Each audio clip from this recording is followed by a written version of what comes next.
Hey guys, so with the announcement of everything going up, RAM, graphics cards, any PC components, and with PlayStation announcing that they're only gonna do digital starting from 2028, and of course GTA 6 is only gonna be a code in the box, I think gaming as we know it is coming to an end. So I think I'm ready to give up. I'm done. Is what I would have said if I didn't care about this industry. I love this industry, so of course I'm gonna fight back, and you bet I am. This is more of a chill video. I just wanted to show you guys my response basically is to PlayStation doing all digital, and then Steam increasing their prices on everything too. What better way to fight than to obviously keep buying physical if you can, and just go back to older generations. Now, I'm not clickbaiting, the title is true to an extent. I was saving for a Steam Deck and also for a Steam machine. I was really looking forward to that. I do have a PC, but it's mainly just for, I guess, videos and other stuff that I want to do. I don't really use it for gaming. So I was really excited about the Steam Deck and the Steam machine, but then January comes along of 2026. Steam is like, okay, we're ready to release early this year the Steam machine, finally, but of course, as we all know, it gets delayed. And I was gonna jump into getting the Steam Deck, but if you've seen that announcement trailer of the Steam machine, the one that came out like in January, like I mentioned, they said they were already working on the next Steam Deck. So I was like, what the heck am I gonna get a Steam portable console if I can just wait,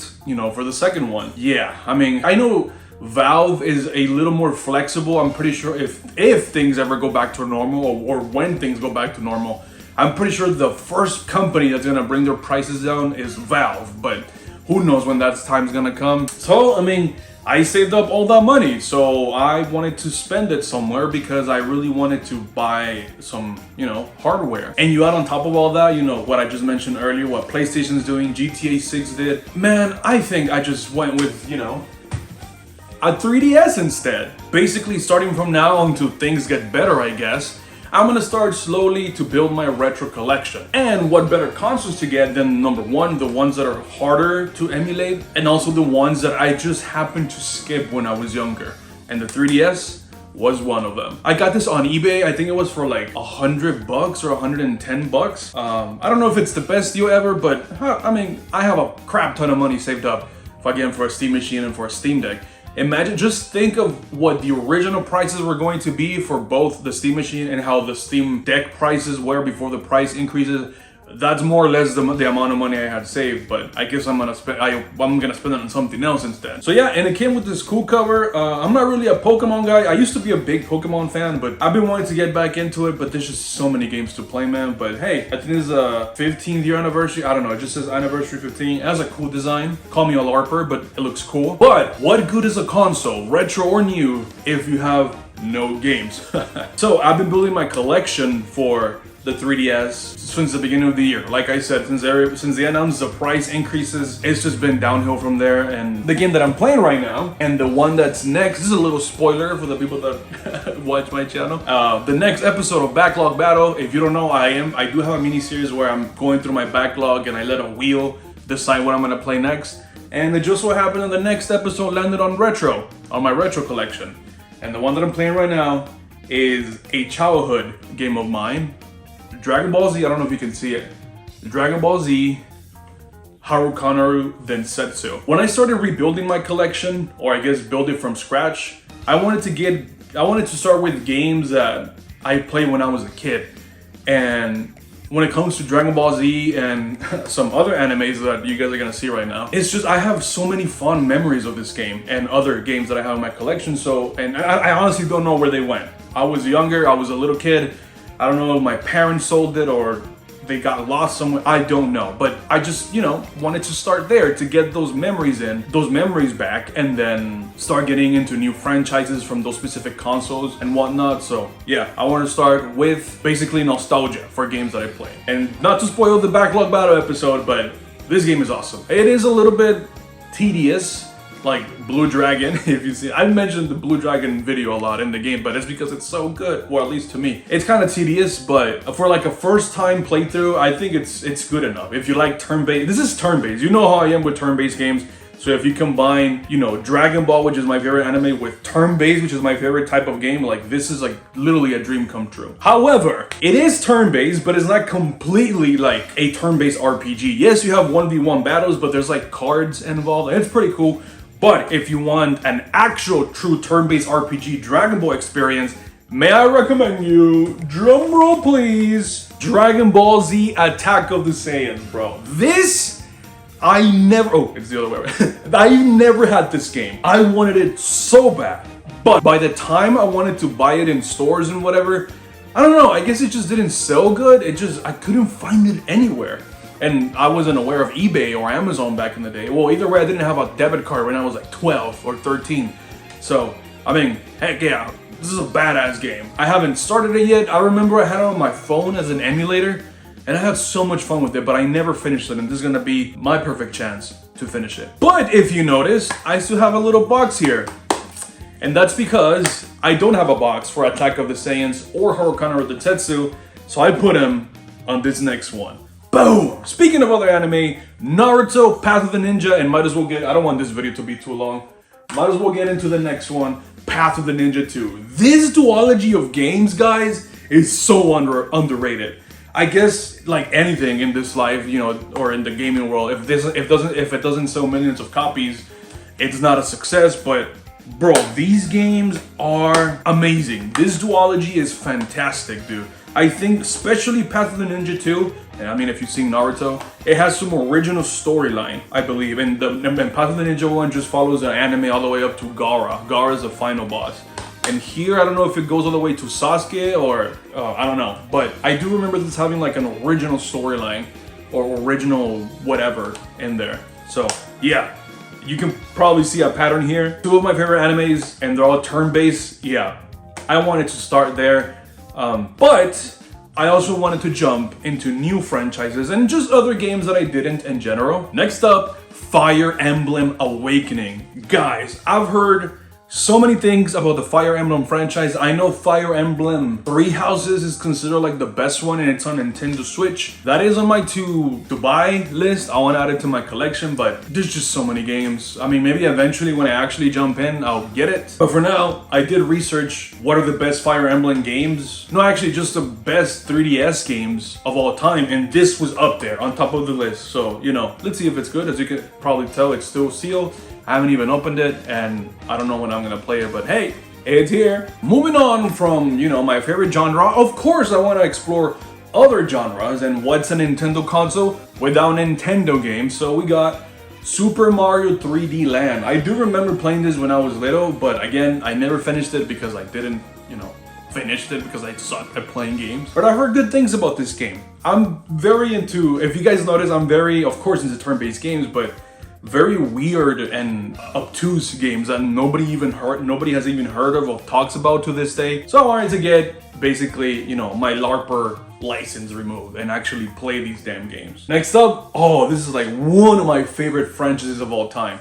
I did say I'm not into big Nintendo franchises, but there's one specific Nintendo franchise that I love so much. And this is arguably the best game on the franchise, and it goes accordingly with the type of games that I like, and that is Mario and Luigi Bowser's Inside Story, and I guess plus Bowser's Journey, Bowser's Jr. Journey. I did have the original DS copy of this. I know the entire history of Alpha Dream, I think it's the developer's name. Slowly but shortly, you know, got into bankruptcy, but this game is awesome. Even the original one or this one, it doesn't matter. I chose this copy instead of the original because it has the DLC, and I've never played the DLC. But differently than from the other games, I actually did finish Mario and Luigi back in the DS. But bro, I never played the DLC because I didn't have a 3DS. So what? This is a perfect chance. Now, all of those were a good deal, you know, between the 3DS being at a good price, and those games I got them in. Some of them got them in yard sales, but most of them I got them on eBay, honestly. But they were a really good price, I promise, and they're all original. But what's a retro collection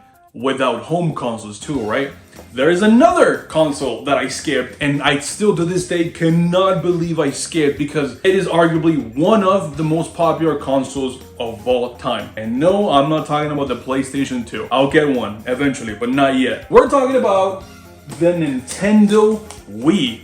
Now, I don't have the Wii right here with me. I have it on my living room and I didn't want to disconnect it. But this is, if you know, bro, this is elite ball knowledge. This is one of the best Dragon Ball games of all time. Whenever you ask somebody, what's your favorite Dragon Ball game? It's either in the Budokai series, Tenkaichi 3, I guess Fighters, because I mean Fighters is up there, or Kakarot. You know, nobody really says Attack of the Saiyans or Haruka Densetsu, but this is really fun. I was planning on just getting a PS2 and get the PS2 copy, but the freaking copy complete in box is like $200. And you know me, I ain't paying $100 for shit. This was relatively cheap. I think this was like 20 bucks, 30 bucks. I found it in a store, so, and it's really, really good. It's in really good condition. It came with this little wrapper and I kept it in the wrapper because, I don't know, it's like one of my favorite games of all time since I was a little kid, so yeah. But that's not all, I also have Mario Galaxy, or Super Mario Galaxy 1 and 2. After watching the movie, I was like, you know, I realized that I had never played these games. I know there is a Switch port for like 40 bones, 50 bones, but I want the physical version. I think the physical version is like 70. I don't know if they're ever gonna come in price, but these were a good deal. These were really, really good. You know what? You wanna know how much they were? They were free $99. Yes, they were absolutely free from one of my friends, one of my old friends that was just studying their stuff. And I don't know, he just gave them to me. I'm not gonna complain. And last but not least, I'm gonna go ahead and move faster here. We have Kirby's Epic Yarn and The Legend of Zelda Twilight Princess. Again, I just saw them for very, very cheap. I don't know, I think, I didn't get it from GameStop, by the way. Don't ignore the sticker. I guess when a game is cheap, I guess it's because it was massively produced, because it was massively successful, like most Nintendo games, except the very rare Nintendo games. But I don't know, these are relatively cheap too, and what better way to grow the collection? And yep, that's it for now, because if you notice, and if you do the calculations, this is not even like half of the amount of money I saved up for the Steam Machine and the Steam Deck. I was still thinking of, you know, just keep on saving for when the prices actually come back down. But I mean, I don't like to listen to like, oh, experts in the industry, but according to some experts, or what I heard, we're not gonna go back to normal prices, if we even go back to normal prices ever, until 2029 and 2030. That's 3 to 5 years from now. And I mean, of course I can have my money saved up, but I already had a bunch of money saved up anyway, specifically for games, so why not send a message to, you know, PlayStation and, you know, GTA 6 and all that. So all of this is just to say I have a third console coming on the way, but this one, you can argue that it's a waste of money, and simply because it has the price of a next-gen console, but, well, not the normal prices, sorry, no, the 2020 prices of some next-gen consoles, you know, mine is like $100. So, you know, at that point, you can argue that, well, why get a retro console for that price? Just get a brand new one, but no, screw them. You know, during Black Friday, they say that they lower the prices, but it's literally just the original prices of the console, so I'm not gonna fall for that. I was gonna save it for the next video, but it's a PS3. It's a PlayStation 3. Now, it's not just any PlayStation 3, I'm not gonna tell you which one, but it's a special edition PlayStation 3 that it just, when I saw the design, I fell in love immediately. And then I double check, it's refurbished, it's like a brand new console, and I think it comes with a couple of games too. So I think that's the last of my money saved that I'm gonna use, and then I'll probably start, you know, hunting for retro games out there in the wild for all these 3 retro consoles. But what about you guys? How are you guys going to war against, you know, PlayStation or GTA and whatnot? To me, that's like the best thing you can do, is just obviously not buy from them anymore, cancel your digital pre-orders. Don't pre-order GTA 6, even though, let's be honest, everybody, I think they even made their money back already. Just some pre-orders and with no gameplay showed, like, that's insane. Or you're doing it like me, you know, screw PlayStation or screw Rockstar and let's go retro gaming. So yeah, I just wanted to make a quick video of my retro collection. I do have a collection of modern games, but I think instead of looking forward, I think it's time to start looking back and just start building my retro collection.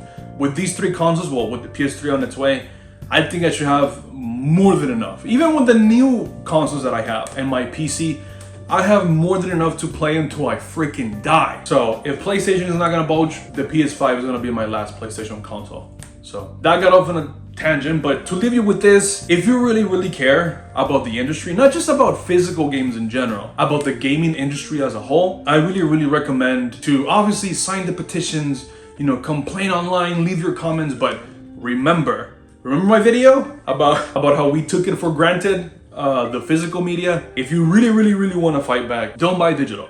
Just don't. And if you want to get the message across, cancel your PlayStation Plus and, you know, cancel your digital pre-orders and whatnot. So yeah, that's been the video, and I'm excited to continue building my retro collection.